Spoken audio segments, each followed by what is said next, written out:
The Bible Treasury. A monthly magazine of papers on scriptural subjects. Volume 19, Article 51, Part 3 of 12, 1892 and 1893. Scripture Sketches. 3. Phinehas.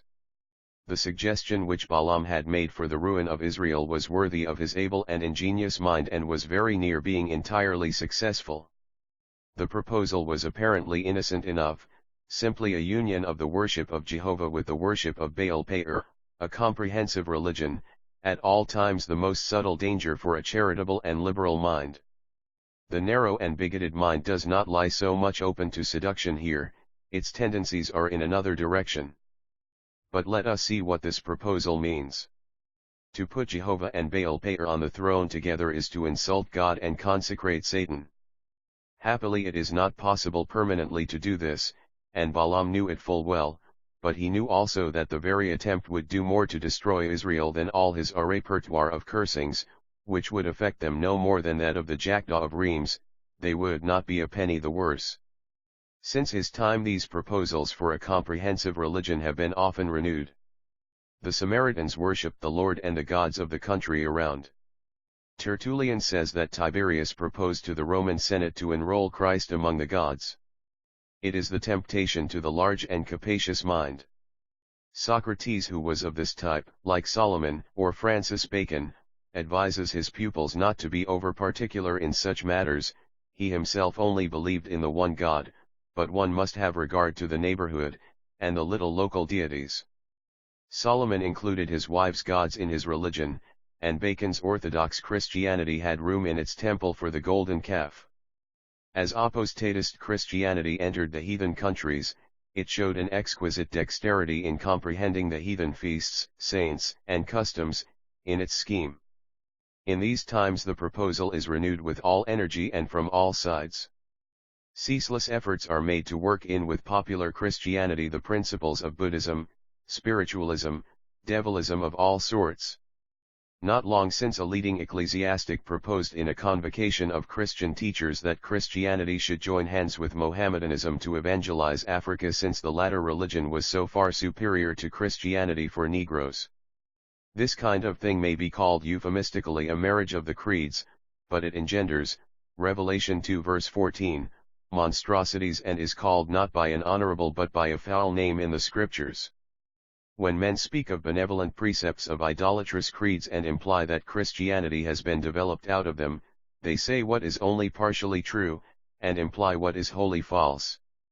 There are indeed many charitable elements to be found even in the worst of them, else had they not survived.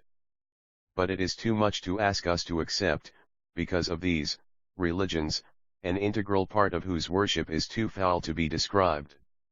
The most refined of the ancient human religions, the Greek, celebrated its worship with rites too vile and debauched to be translated out of the dead languages in which they are recorded, and the modern traveler will whisper in the ear things he has seen even amongst the refined and intelligent Hindus which are never put in print and make one shudder with horror and loathing. These things are part of their worship.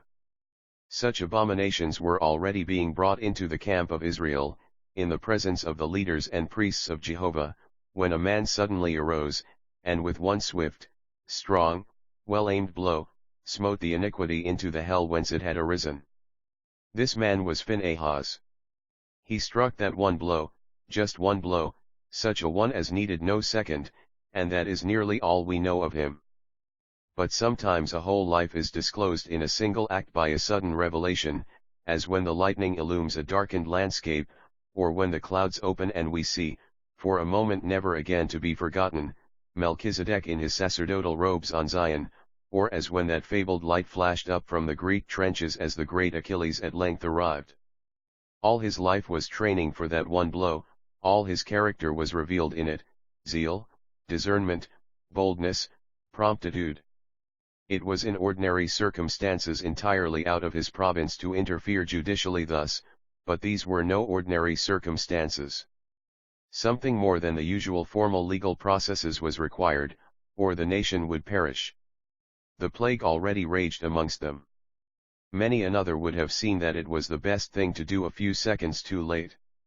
He saw it, and at once he struck, such a blow as Roland the Paladin smote with his sword Durendal, or as when Wieland clove Amelius down to the ground, so Phinehas smote his Ithuriel's spear right through the iniquity of Baal Peor with all his strength, and saved a nation.